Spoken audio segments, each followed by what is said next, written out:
It took nearly one full year to uncover the extent of Hurricane Maria's destruction in Puerto Rico. We can now say it's one of the worst natural disasters to ever hit the United States, more deadly than Hurricane Katrina, which made landfall 13 years ago today.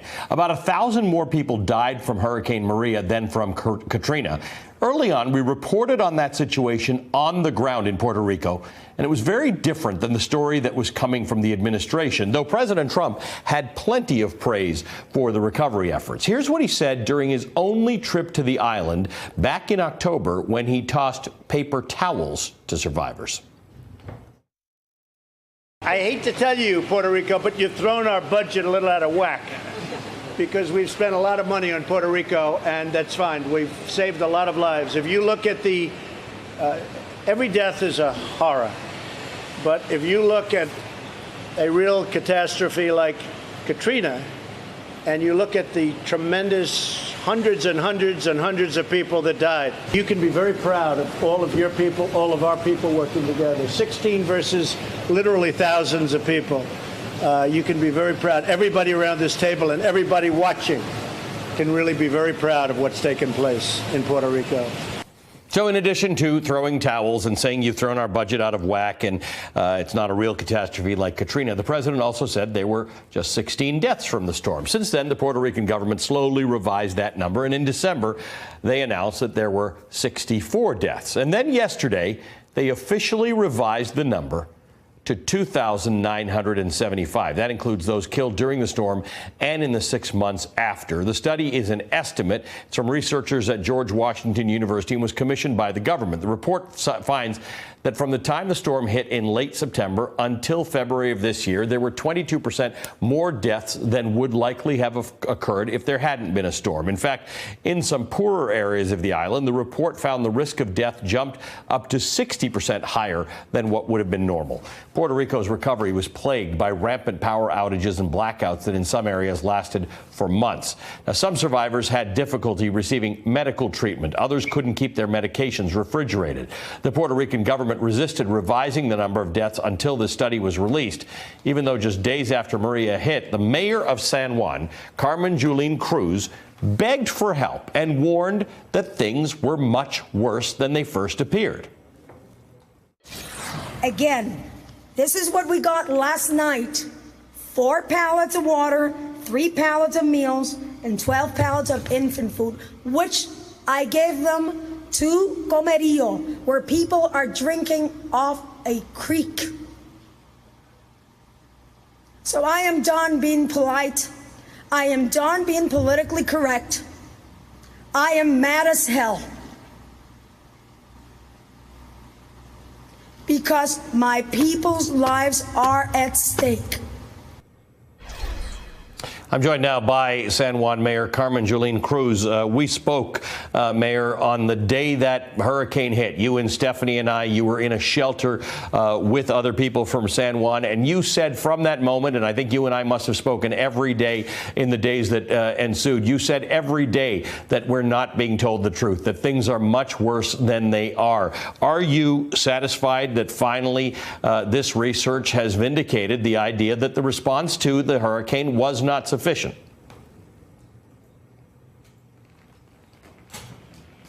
First of all, this is a very painful day and shameful day for Puerto Rico. I hope I wasn't right, because that means that probably most of those 2,975 people did not die. And to hear the president just today and the White House yesterday just recant their self-accolades about how well they did, it just means that he just doesn't get it. He's incapable of getting it. We died because bureaucracy and inefficiency took a hold of things. We died because many in the political class in Puerto Rico decided to dance to Donald Trump's tune, rather than doing what everybody ought to do, which is tell the truth, no matter how mighty the person that you're telling the truth seems. These are 2,975 people that will no longer see the light of day. These are parents, children, grandchildren, grandparents, people's lives will never be the same. And the onset of fear and lack of dignity in which the Trump administration continues to treat the people of Puerto Rico makes you mad, makes you angry, and makes you realize that this man is not that he doesn't want to get it, is that he is incapable of feeling solidarity and empathy. Let's listen to what the president just had to say about this. And don't forget, their electric plant was dead before the hurricane. If you look back on your records, you'll see that that plant was dead, it was shut, it was bankrupt, it was out of business. They owed tremendous amounts of money. They had it closed up. And then when the hurricane came, people said, what are we going to do about electricity? That wasn't really the hurricane. That was gone before the hurricane. But we've put a lot of money and a lot of effort into Puerto Rico. And I think most of the people in Puerto Rico really appreciate what we've done. So, Mayor, this is an interesting point. There were issues with the electrical grid before the hurricane, but the president's implication that the electricity generation was not there before the hurricane, I think that's just entirely untrue. It's a lie. He just simply is lying through his teeth. We had issues of generation, but, this is what he's doing. He's trying to appease his own mind and his soul, if he has one, about this 2,975 deaths by saying, you know what? It is a fault of the people of Puerto Rico. No, we had electricity before Maria came. Maybe he doesn't know that Irma came 15 days before that and really hit us because, he thought he was being so bright by telling us that we are an island surrounded by water, lots and lots of water, ocean water. So what the president is doing is not only undignified, but it's unbecoming of the president of the United States. This is just like telling somebody that's gone through a fire that it's their fault, that they didn't run fast enough. No, it is your fault, Mr. President. You should shame on yourself and your administration. You led us here to die because you were more concerned about the political spin than about the human reality that we were dying. And now that number, 2,975, will follow him wherever he go for the rest of his life. One of the interesting things that happened at the time, we, as you know, because we were talking to you on the ground in Puerto Rico, we had a number of reporters there at NBC and MSNBC. But Brock Long from FEMA kept on saying, and he said it to Stephanie and me before I went to Puerto Rico because he challenged me to do so. He said, your information is wrong. People on the ground, including you and the media, are misleading the world about what the situation is in Puerto Rico. It's actually much better than what everybody was saying. In the end, this report stipulates that it was not only not much better, it was much worse. Well, Brook Long also said, and I think it was in your network, that everything that came out of the mouth of the mayor of San Juan, they pushed aside as political noise. Now, this is the man that's in charge of the agency that is supposed to deal with emergencies, making a political statement. They never got it. They never understood that this was not about politics. This was about saving lives.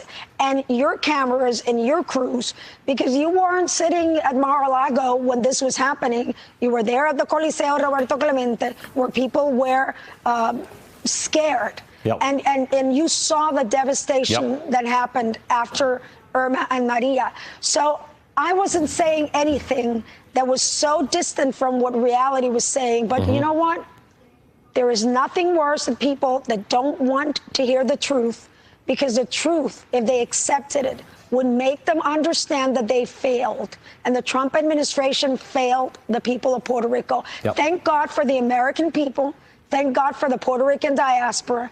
Thank God for the Latin people that live in the United States, that where Trump failed, they opened their hearts, they tended to our wounds, they brought water and food to us, and they took care of our sick.